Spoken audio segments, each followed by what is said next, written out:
Friends, 40 বছরে প্রথম কেরালাতে পরিবর্তন। হ্যাঁ, ঠিক শুনেছেন। এলডিএফ ইউডিএফ পার্টিকে সরিয়ে দিয়ে কেরালার মানুষ তিরুবনন্তপুরম সিভিক ইলেকশনে বিজেপিকে ভোট দিয়েছে এবং 101টা ওয়ার্ডের মধ্যে বিজেপি একাই 50টি, সিপিএম পেয়েছে 29টি, কংগ্রেস পেয়েছে 19টি আসন জয়লাভ করেছে। তো আজকের এই ভিডিওতে আমরা আলোচনা করব যে কিভাবে বিজেপি এই অসাধ্য সাধন করলো কেরালার মতো একটি রাজ্যে। কিভাবে এই এলডিএফ এবং ইউডিএফ, কংগ্রেস এবং সিপিএমকে হটিয়ে তারা সিভিক বডিতে, সিভিক কর্পোরেশন ইলেকশন তিরুবনন্তপুরম পুরো একার দমে জিতে নিল। আজকের এই ভিডিওতে কিন্তু আমরা সেটাই ডিসকাস করব। দেখো, দীর্ঘদিন ধরে কিন্তু কেরালার যে তোমরা ইলেকশনগুলো দেখো, সেখানে কিন্তু দুটো পার্টি রাজ করে, এলডিএফ এবং ইউডিএফ, এবং তারা কংগ্রেস এবং সিপিএম ওলে পালে মানে অল্টারনেটিভ করে প্রতি 5 বছর অন্তর অন্তর তারা আসে। কিন্তু এই প্রথম একটা সিভিক ইলেকশনে, অর্থাৎ পৌরসভা, তিরুবনন্তপুরম পৌরসভা ইলেকশনে বিজেপির ল্যান্ডস্লাইড ভিক্টরি হয়েছে। এবং এটা কিন্তু কেরালার জন্য একটা শুরু বলতে পারো। এবং প্রধানমন্ত্রী থেকে আরম্ভ করে সবাই এখানে কংগ্রাচুলেট করেছে এখানকার গ্রাউন্ড ওয়ার্কারদের জন্য। কারণ কি, এই রাজ্যে প্রথম বিজেপি কিন্তু এই ফল লাভটা করলো এবং আগামী দিনে এটা হচ্ছে একটা ফার্স্ট স্টেপ, শুরু হলো। এর পরবর্তীকালে কিন্তু আরো এখানকার অ্যাসেম্বলি ইলেকশনেও কিন্তু বিজেপি ভালো ফল করবে, এটা কিন্তু মানুষ আশা করছে। তা এখন কিভাবে বিজেপি এজেন্ডা ছিল, কিভাবে বিজেপি জিতলো, এটা তোমাদের জানতে হবে।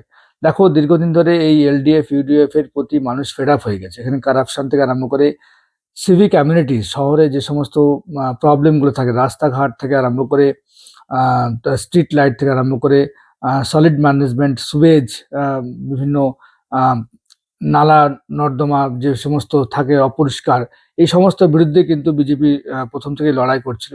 এবং গ্রাউন্ড লেভেলে শহরটাকে বিজেপি বেছে নিয়েছে।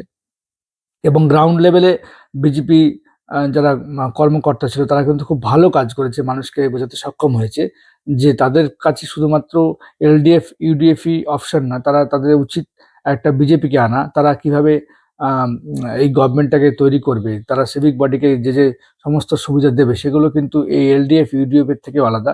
মানুষজন সেই পরিবর্তনকে কিন্তু স্বাগত জানিয়েছে। এছাড়া এই এলডিএফ ইউডিএফ গভর্নমেন্টের বিরুদ্ধে কারাপশন চার্জও ছিল। সমস্ত কিছু মিলিয়ে কিন্তু কেরালার মানুষ একটু অন্য ডিফারেন্ট টাইপের ভাবনা ভাবতে চাইছে, অর্থাৎ অপশন দিতে চাইছে। গণতন্ত্রের এটাই কিন্তু নিয়ম। এক পার্টিকে দীর্ঘদিন ধরে রেখে দেওয়া উচিত না, যত ভালোই হোক না কেন। তাকে সরিয়ে দাও, দিয়ে নতুন পার্টিকে আনো, তাহলে কারাপশন কম হবে, কাজ ভালো হবে।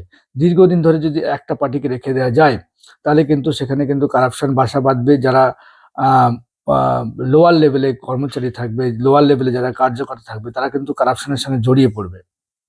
এটাই কিন্তু সেখানকার মানুষ বুঝতে পেরেছিল যে বিজেপি শুধুমাত্র হিন্দুত্ববাদী পার্টি না, বিজেপি কিন্তু উন্নয়নও করছে। সেটা কিন্তু মানুষ বুঝতে পেরেছে, কারণ এলডিএফ এবং ইউডিএফ মানুষকে বিজেপি থেকে দূরে সরিয়ে রাখতো। বিকজ যে বিজেপিকে তারা বলতো কমিউনাল পার্টি, শুধুমাত্র হিন্দুদেরকেই রক্ষা করবে, আর কারণ জাতকে তারা রক্ষা করবে না। কিন্তু মানুষ এটা বুঝতে পেরেছে যে না, এটা সত্যি না। বিজেপি সমস্ত মানুষের কথায় ভাববে এবং সমস্ত মানুষকে নিয়ে তাদের সবার জন্য উন্নতি করবে। এবং সেই জন্য কিন্তু কেরালার মানুষ, তিরুবনন্তপুরমের যারা অধিবাসী, তারা কিন্তু বিজেপিকে ব্যাপক ভিক্টরি দিয়েছে, ল্যান্ডস্লাইড ভিক্টরি হয়েছে।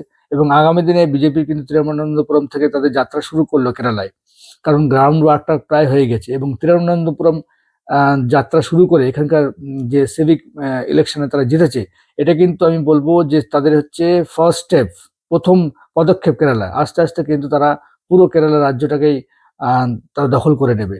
এবং এটাই গণতন্ত্রে হওয়া উচিত। দীর্ঘদিন ধরে এক পার্টি থাকা উচিত না, অল্টারনেটিভ করে আসা উচিত। আপনারা বলতে পারেন যে কেন বিজেপি কেরালায় জিতেছে, মানুষের কি প্রত্যাশা সেখানে আছে বিজেপির কাছ থেকে। সো আমার ভিডিও ভালো লাগলে অবশ্যই লাইক করবেন, আমার চ্যানেলকে সাবস্ক্রাইব করবেন। Thank you, tata, bye by.